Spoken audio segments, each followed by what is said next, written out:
This is a CC Radio podcast.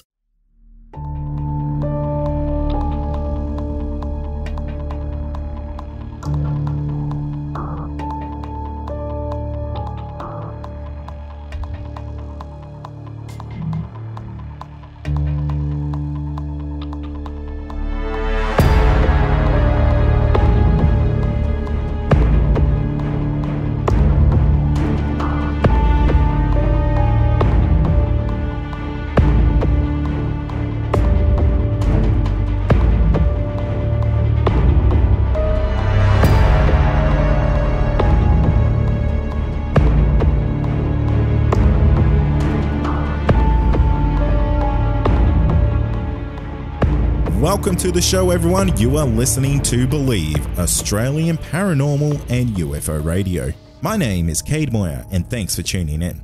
If you've had an encounter, get in touch with me. My email address is believe@ccradio.com.au, or you can message me on Facebook at facebook.com/Believe UFO Radio. If you enjoy this episode, there are a few things you can do to help the show. Firstly, you can go to iTunes and leave us a 5-star rating and review. Or you can share the show around social media with your friends and family, and that would help us grow. Thanks for joining me tonight. I have a really great episode lined up for you. I want to welcome all our new listeners who might be joining us this week. I saw a big bump in downloads after good friend of the show, Tony Merkel, gave us a shout out on his podcast, The Confessionals. His show is absolutely top quality, and if you like this show, I recommend jumping on iTunes, Stitcher, or whatever podcast platform you use and subscribing to his show, The Confessionals. I'll leave some links to his show in the show notes of this episode. Tonight I have Gavin joining us, and Gavin has had a handful of really interesting Yowie encounters in the state of Tasmania. One of his encounters involves a possible family of Yowie, so keep an ear out for that one. But before we get into that, let's talk about some iTunes 5-star ratings and reviews. Each week, I'll read out a new 5-star review that is left for me on iTunes, so if you want your review read out, simply jump on iTunes and leave a 5-star review and let me know what you enjoy about the show, and I might just read it out on the next episode. This one's titled Interesting and One of a Kind, and this comes in from Neen444 from Australia. To have an Australian-based paranormal and UFO encounter show and to hear people's unique experiences is amazing. The show notes just add another layer of evidence to support believing. Hope this show stays around for a long time and more people share their encounters. Oh, and before I forget, I'm proud to announce that we now have a private Facebook group. If you want to chat to other listeners of the show, simply jump on Facebook and search for Believe, Paranormal and UFO Listener Community. So if you're interested in that, I'll also include some links in the show notes. But that's enough of me talking. Let's get into Gavin's Yowie encounters. Tonight I'm joined by Gavin. Thanks for joining us on the show tonight, mate. No, you're all right. There's no worries on that. And you were telling me a little bit earlier that you've actually had a couple of Yowie experiences. Do you mind kind of taking us back to the first time you had a Yowie experience and kind of walking us through what happened that day? Oh, it was just many years ago. It's a little place up behind Coffs Harbour, Geelong, Larwana area, and there's a little bushland, old bush they call it. It was called Black Mountain. We just went up there one day, just before the what do you call it? The Port Arthur Massacre. I just took a friend up there. I had an old rifle at the time and a gun license. So I thought I'll take this thing up here and just to give it a test run.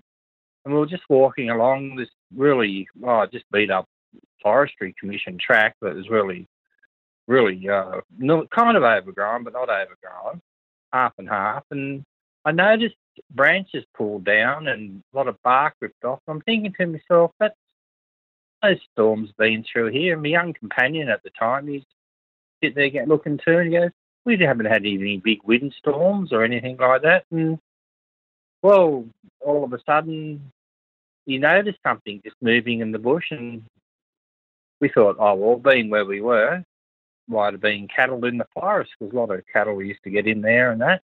But it wasn't no cattle, I can tell you that. And, yeah, it was just really weird what happened. We kind of noticed this movement, this blackish grey kind of, I don't know, it was really, this is going back a few years, and it was looked at us, and we a funny, weird smell.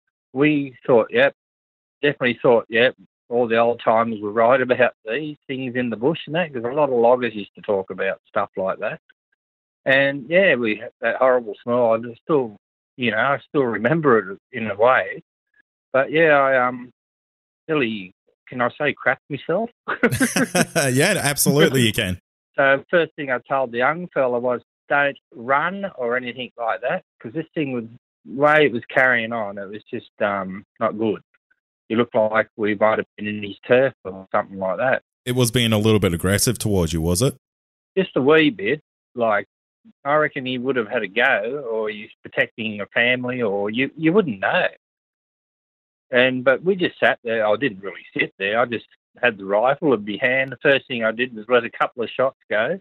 Before I told Tony, to my young friend at the time, to take off, he was already gone. He beat me about by 2 miles.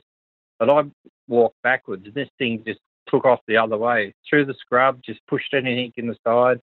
I think the rifle noise might have scared him, but I think he might have been a family there, or he's protecting a family or something like that. But I can tell you one thing, there was a lot of sticks and things just ripped apart in this one little area on this old forestry road. That's all I can remember on that part. And a lot of people used to tell us, like one bloke turned around and he told us one day, we were sitting down, having a quiet beer, and he just kind of mentioned it. And I said, what are you talking about? And he's going, well, he shot a kangaroo and he left it on his tank stand. And he came over to see us. We're at the RSL club, and he kind of spun out when he came and was talking to us. And I said, what's wrong? And he just said, we left the kangaroo sitting on the tank stand. Nothing could have got hold of it. The dogs couldn't have got it because the tank stand was too high. No goannas or anything like that. When he came back, it was gone. And his dogs were hunkered up in the dog pen, like they just didn't want to go anywhere. And but a lot of mysterious things used to happen up that way. Yeah, that so it's a kind of a bit of an urban legend around that way that there was yowies in the bush there. Yeah, like just all the loggers up around the Dorrigo, Eastern Dorrigo, and places like that. Like half of that place up there is like unexplored, really. They should have someone up there exploring it, putting out sound equipment and that, because I tell you, it's just like a primeval area in some parts of that rainforest. Sometimes you might hear a tree limb fall down. You might think it is. It could be a wood knock. I wouldn't have a clue. But sometimes you can hear things going through the scrub. But like I said, a lot of cattle used to get in there in them days. Like people used to, the cattle used to get through the fence lines and go through there. But sometimes you weren't sure if it was cattle or something like that. Sometimes if you're out there, you used to smell weird musty smells and things like that, thinking, like it's damp leaves and like mould and stuff like that. But half the time it wasn't. It smelled like dead roos or things like that. And you'd be looking around thinking, where's the carcass? No carcass around. Just always that beating eye feeling that something was watching half the time. Did you get that feeling on the day that you saw the yowie? Well, kind of, and in a big way, in a way. It was like little hairs were standing up, but just cold. You know how you get a cold chill and that? And I just thought, a bit of a cold chill. But after seeing that little episode and that, and I think it would have, I still reckon to this day it would have went us. I think it was protecting either a family. He might have had a family, a young one, or could have been a female, for all I know. But all I know, we got out of there pretty quick. Yeah, I don't blame you at all. Now, when you saw the yowie, do you know how big it might have been? No, no, roughly probably 8, 9. I say it would have been a young one or something like that, or a female or something. I don't know.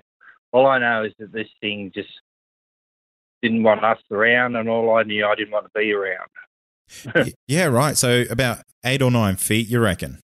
Yeah, just like a fur ball, you might as well say. But it was like in the shadows. You can just work it out, because it was like the sun was, I think it was, what I remember was like a dusk, just on the dusk. And it was like a hazy shadow. And I thought, what's going on? I knew exactly what it would be, what it was. You could, because of all the old timers, like I was saying, they used to just tell us about things like that in the scrub. when they go logging, they always had that feeling as something was watching them and that, but I don't know what it'd be like these days up there. No, that's fair enough. You said there was a lot of trees broken and a lot of bark missing. Do you think the yowies may have been building a shelter or anything like that? Is that something that the loggers have spoken about before, seeing structures in the bush or anything like that? Well, they've never mentioned structures, or they probably would have seen structures. I don't know. But I reckon the bark was marking the territory, like ripping the bark off and that. Okay. And breaking the trees. That's about all I could work out. But I didn't see structures. I wasn't really taking much notice or anything like that at the time. Yeah, it's just when you hear there's a lot of trees broken and the bark missing, I'm just wondering if that could have been them maybe constructing something in that area. And it could also kind of explain why the yowie was so aggressive towards you. Yeah, well, ever since then, I've looked up a bit about things like that, about structures and that. And yeah, you're probably right. He probably was building something in there, just didn't want nothing around at the time. I think I still remember how to get there, but yeah. And that location, is it pretty isolated or is it kind of a well-traveled little back path? Well, at the time, like used to go to the turn-off, Black Mountain turn-off. It wasn't that far from a town called little country village called Loanna. And you used to be able to go up there. A lot of people, if they're listening to this, might know the area and that. Up around there, you had Loanna, Yulong, Timsvale, and Camp Creek, places like that. But Black Mountain turn-off, you used to be able to go to if you turn to when you come to the turn-off, you go left, you head to the Little Nimboida River. But when you turn right, you can also come back down that way to Glenray and that. There's all these little offshoot forestry roads that used to be along there and that. I don't even know if they're still there, most of them. But yeah, about that. Gavin, you said you had another yowie encounter. Do you want to kind of walk us through that encounter? Oh, this one's a beauty. This one is. No lie, no joke, no nothing. This is just a full-on weird one, this one. It was just on dusk. It wasn't in the 80s. I think it was about the end of the 90s or roughly 2000. I can't remember. It was that long ago. But we were sitting at a house in Yulong, and there was a paddock, like he had a gully with a creek in it, then another house halfway up the road, and a fence line. Well, we were all sitting there just on dusk and that, and I was seeing movement over in the paddock, just on the corner where the forest went into the paddock, just, the fence lines. Yeah. Just these things playing, like they were looking, I thought at first they were kids. I'm thinking to myself, they're not kids. Could be dogs for all I know. Sitting there watching them, my mate at the time, he was watching them too, and he's going, what the hell is that? And I'm going, I don't know. We were watching them. And I've got, I bet you they're little yowie baby ones or something, just mucking around for a joke. Yeah, probably are. Next one, they just cleared the fence line, and, that's fair enough. We thought, might have been dog or something, wild dog or something like that, but there was two of them. Rolling around and playing, must have been, I don't know what they were really doing, just really playing. They were young looking and that, but from our distance, we're about, probably 8,000 metres away. Oh, you know what I mean, like distance, long distance kind of a thing. Yeah. Just on sundown. But the weirdest thing was, they were playing, and the next we heard this grunt, the biggest almighty grunt. I thought at first it was a wild pig, because there used to be a deer farm up there, and I thought one of the blokes' deers got out, one of the stags or something, because they mentioned a couple of times somebody's deer used to get out, but she weren't no deer, because it came crashing through the gullies, through the creek and that. It was grunt. As soon as it started grunting and carrying on, those two little whatever they were went back over to the other side of the fence and nicked off into the rainforest or forest or bush or whatever. But this thing was going through the gully. It was ripping whatever it was. You could hear it splashing because there's little bits of water left. We've gone, let's go and have a look. I'm thinking, yeah, all right. Yeah, right. We'll go have a look, all right. And when it tore, we could hear it tore up a bank. Don't ask me how it got up this bank, because I tell you one thing, a deer wouldn't have got up the bank, or a wild pig or a cow. Because the damn thing was about 10 foot high or a bit higher. Because it was just an embankment off the side of the road cut into the corner of the hill. And whatever it was, it's cleared that, got up there, don't know how many leaps it took, and got into the scrub up there and was ripping it apart. And it was grunting and growling and carrying on. And, well, I wasn't going to get it out of the car, and it was me mate. We just thought, man, it's just a big deer. But then we realised that's no deer. A deer wouldn't even jump that high, or a cow or a bloody pig or whatever, anything like that. So, yeah, that really has going for a few days, and that no one got much sleep after that. And every morning, every afternoon or morning, someone would go outside the house and look across into the paddock to see if anything was there.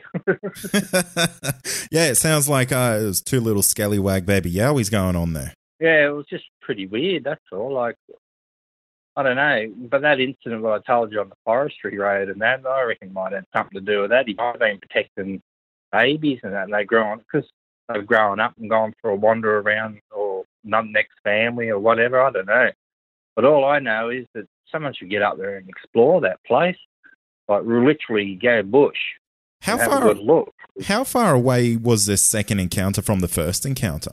Well, the first encounter was, I don't know, pretty close in a way, but not just like I said, everything happened on dusk. It seemed to like this dusk and all that. But the second encounter was pretty far away because you could see the movement and the rolling around, but you couldn't really actually look at them. But they did clear a barbed wire fence, I know that much. Yeah, right. When that noise happened and that thing, whatever, went for a little terrorising through the bushland there and cleared the road and then got on that bank, then into the next bush line. And did you say you and your mate went and drove down towards where all this was happening? Yeah, afterwards.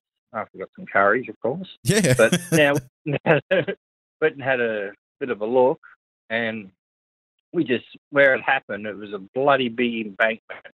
Like, even you, me, and that wouldn't be able to climb that without like a few, strides and that, like get up it. Not even a cow would get up it, or a deer or nothing like that, unless you're a mountain goat. But no, this thing, whatever it was, I still remember it. It just cleared that, whatever it was. But we didn't see that one. We only seen the baby ones or whatever they were, the little ones or whatever, rolling around and playing. But he must have been the head honcho or something, the male or something like that. I say Mum might have been not too far away or whatever, and who knows with them. But I know the rest. Does your friend hear the those same noises, like the grunts and the yeah, yells? He was right.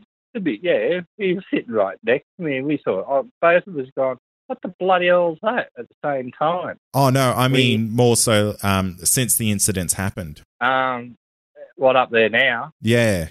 I don't know. I haven't talked to him for years and years, and I wouldn't have a clue. I don't think he's still up there or nothing like that.